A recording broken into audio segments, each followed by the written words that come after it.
Hi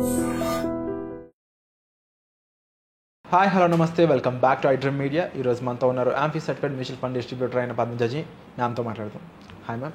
నమస్తే అండి. Ma'am, ఏదైనా పర్సనల్ ఫైనాన్స్ అడ్వైస్ ఇస్తారా? అడ్వైస్ ఎలా ఉండాలంటే దానివల్ల మనం కాంపౌండింగ్ లాంటివి కానీ లేకపోతే మనం ఇన్వెస్టింగ్ విధానం కానీ వాటి వల్ల మనం బాగా బెనిఫిట్ పొందాలి. సో పర్సనల్ ఫైనాన్స్లో అండి first and the foremost thing is budgeting అండి. సో ఒక వ్యక్తి ప్రాపర్ బడ్జెటింగ్ తన యొక్క శాలరీని ఇన్వెస్ట్మెంట్స్ని చేసుకోగలిగితే కనుక అతన్ని బీట్ చేసే వాళ్ళు ఇంకెవరు ఉండరు. నేను total risk free kind of అన్న ఒక సొల్యూషన్ కూడా చెప్తాను. అండ్ ఫస్ట్ రూల్ వచ్చి 50-30-20 రూల్ అనేది ఒకటి ఉందండి. In which 50% will go to the needs అంటే like rental, groceries, the basic needs of an individual. So 50% ఆయన శాలరీ నీడ్స్కి వెళ్ళిన తర్వాత ఒక 30% వాంట్స్ అంటే like going for a movie, out, dinner, like what ever. The remaining 20% he can spend, 30%. Okay, so the remaining still you have a 20%. So this 20% you invest.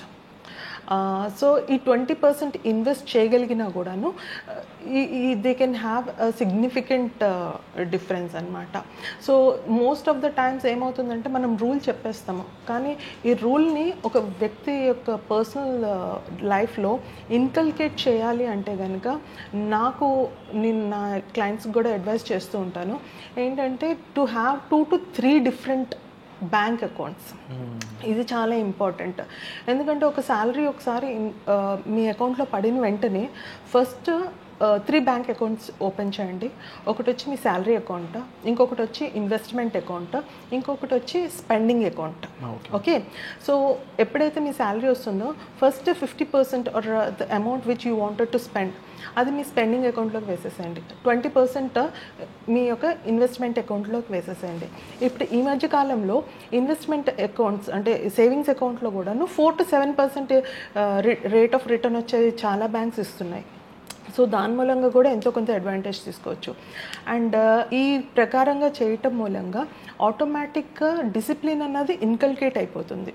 So this is one of the hack you can look at it. And ఇలా కన్సిస్టెంట్గా invest చేయాలి అనే రూల్ని కూడా మనం follow అవడం easy కాదు. ముఖ్యంగా మీరు చెప్పినప్పుడు ఇప్పుడు ఇన్వెస్ట్మెంట్కి సపరేట్ అకౌంట్స్ మెయింటైన్ చేయండి. అండ్ మన వాళ్ళు జనరల్గా లేజీ అయిపోతుంటారు ఇన్వెస్టింగ్ సంబంధించి వచ్చినప్పుడు. ఎక్కువ యాక్షన్స్ తీసుకోవాలి కాబట్టి ఇన్వెస్ట్ చేయని వాళ్ళు కూడా ఉన్నారు. ఇలాంటి వాళ్ళకి ఏం చెప్తారు? ఒక ఎగ్జాంపుల్తో ఎక్స్ప్లెయిన్ చేస్తాను ఇది. ఓకే, ఫర్ సపోజ్ ఒక లోయర్ ఇన్కమ్ గ్రూప్, ఒక 30,000 శాలరీ ఉన్న ఒక వ్యక్తి చూసుకుందాం. ఓకే, 30,000 శాలరీలో 50% అంటే ఆల్మోస్ట్ 15,000. సో ఆ అకౌంట్లో అమౌంట్, శాలరీ అకౌంట్లో అమౌంట్ ఎప్పుడైతే పడిందో ఫస్ట్ 50% అతని యొక్క స్పెండింగ్ అకౌంట్లోకి స్విచ్ పెట్టేసేవన్నీ చెప్తాను. సో ఇక్కడ ఇంకా there is no chance for him to do anything about that. Okay, and first 20% into the savings and investment account lo invest chesesayandi. That comes to almost 6,000. So adi kaakanda wants ante almost oka 9,000. Okay, that is 30%. So almost 24,000 of 30,000 lo 24,000 he can use it for his general needs, wants. Okay, only 6,000 తీసి investment అకౌంట్లో వేసి ఇందులో కూడాను ఒక risk free asset allocation ద్వారా అతను ఒక decent 1 crore kind of return కూడా within the period of 20 years చేయొచ్చు.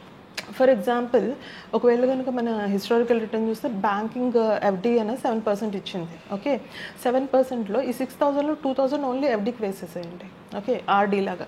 ఓకే, అండ్ అది ఒక 7% రేట్ ఆఫ్ రిటర్న్ వచ్చిన after 20 years, okay, down the line almost 10 lakhs above ఆయనకి ఒక ఎమర్జెన్సీ ఫండే క్రియేట్ అవుతుంది which he can liquidate at any time and use it. So the next 2,000 ఏదైతే ఉంటుందో at the rate of 15% rate of return for the next down the line 20 years almost 26.5 lakhs అన్నది create చేయొచ్చు down the line 20 years.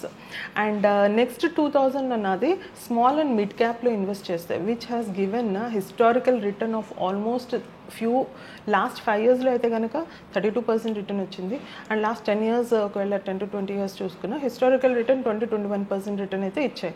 So అలాంటి ఫండ్లు వేసినా కూడాను almost అతనికి 56 lakhs అన్నది ఆ కార్పస్ అన్నది క్రియేట్ అయిపోతుంది డౌన్ ద లైన్. సో ఈ టోటల్ అమౌంట్ వచ్చి risk free without much of risk తీసుకోకపోయినా కూడాను ఆల్మోస్ట్ 1 crore ఉన్నది ఈజీగా డౌన్ ద లైన్ 20 yearsలో అచీవ్ చేసుకోవచ్చు with very small income group of 30,000. And moreover ఇలా కన్సిస్టెంట్గా చేస్తున్న టైంలో విత్డ్రాల్స్ చేసే వాళ్ళు కూడా ఉంటూ ఉంటారు.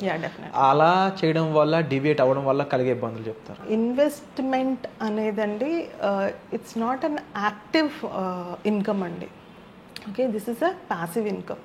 Okay, so you have to, అంటే మీరు ఎప్పుడైనా ఇన్వెస్ట్మెంట్ని ఒక ప్యాసివ్ ఇన్కమ్ కింద మీరు చూడాలే కానీ యాక్టివ్ ఇన్కమ్ కింద చూడకూడదు.